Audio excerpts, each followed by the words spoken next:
என் ரெண்டு பசங்களும் வளர வளர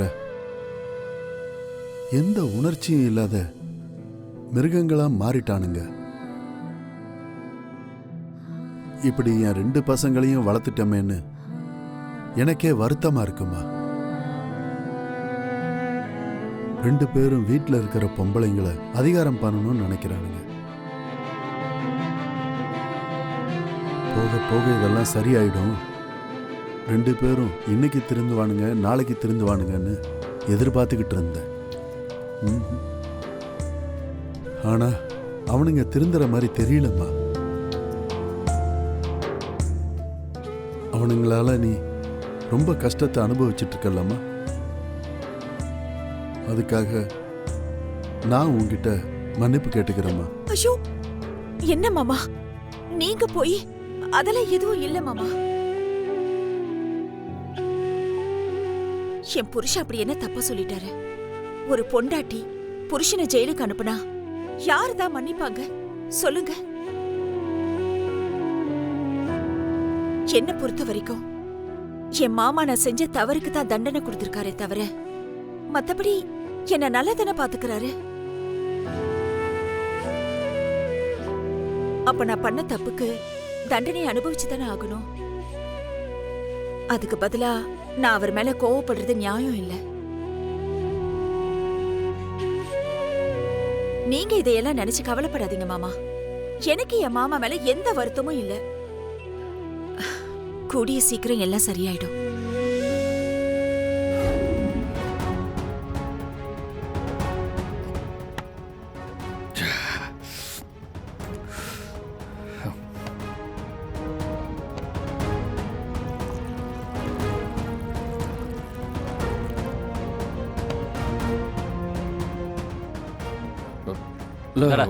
போதும் குடி.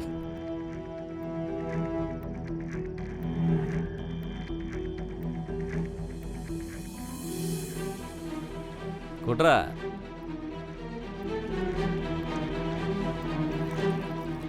கர்ணா, நம்மகிட்ட புதுசாக ஒரு இடம் ஒன்று வந்துருக்கு. அதில் விஷயம் என்னன்னா ஆட்கள் அதிகமாக கூற இடமா இருக்கு. அதில் என்ன பிஸ்னஸ் பண்ணால் நல்லா இருக்குன்னு ஏதாவது சொல்லு. அண்ணே யாருண்ணே இவன்? இவங்கிட்ட போய் இதெல்லாம் கேட்டுக்கிறீங்க?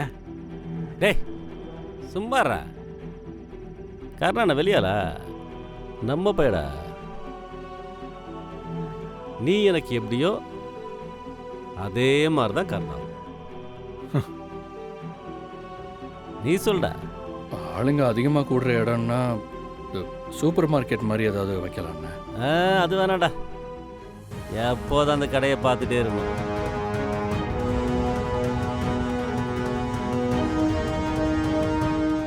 அப்போது டெக்ஸ்டைல்ஸ் சேச்சா அது நமக்கு சரி விட்டு வராது. ஆனால் அப்படியும் இல்லைன்னா ஹோட்டல் இல்லை ஃபாஸ்ட் ஃபுட் கடை அந்த மாதிரி. அதெல்லாம் தலைவலி பிடிச்ச வேலைடா, நமக்குலாம் செட் ஆகும்.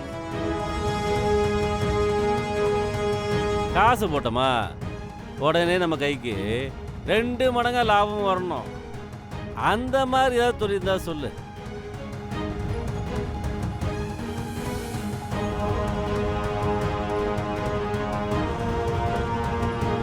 போட்ட காசை உடனே எடுக்கணும்னா நம்ம சீட்டு கிளப்பு மாதிரி ஏதாவது வச்சா சீக்கிரமாக காசு பார்க்கலாங்க. கூடவே ஒரு பார் செட்டப்பும் இருந்துச்சுன்னா கூட்டம் அள்ளும். டேடே சூப்பர் ஐடியாடா, கை கொடு. செம்மடா, எனக்கு இந்த மாதிரி ஐடியாவை தோல்ல பாரு.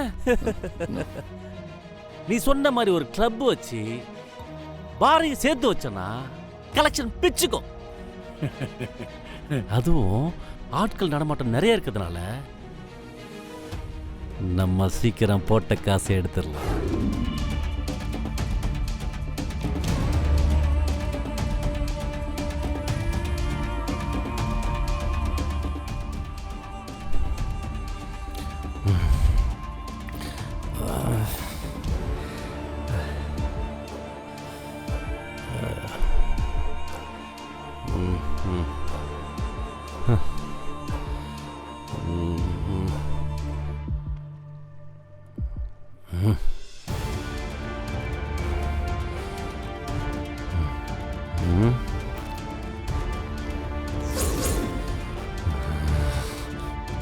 ஜெயந்தி! மாமா என்ன மாமா? என்னாச்சு மாமா? என் பெட்ரூம்ல இந்த வேலைக்காரிக்கு என்ன வேலை? ஐயோ என்ன மாமா இது? வேலைக்காரனா இருக்க வேண்டிய இடத்துல இருக்கணும்.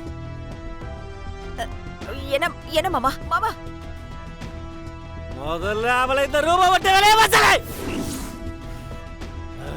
வாசலை வாசலை. மாமா மாமா மாமா மாமா வாசலை. மாமா எதிரிங்க மாமா. அக்கா அக்கா வந்திருக்கா வந்திருக்கா வந்திருக்கா ப்ளீஸ்க்கா வாங்க. மாமா மாமா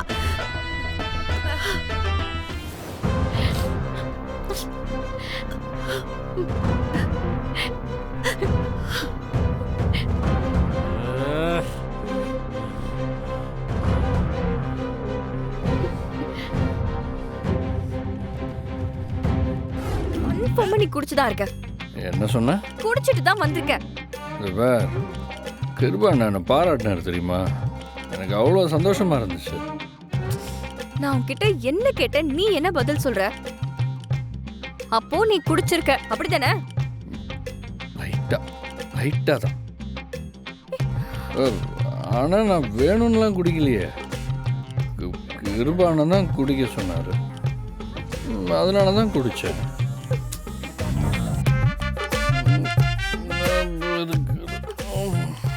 நான் உன்கிட்ட எத்தனை தடவை சொல்லிருக்கேன் இப்படி குடிச்சிட்டு உள்ள வரக்கூடாதுன்னு? இவ்ளோ தைரியம் இருந்தா நான் சொன்னதை மீறி நீ குடிச்சிட்டு உள்ள வந்திருப்ப.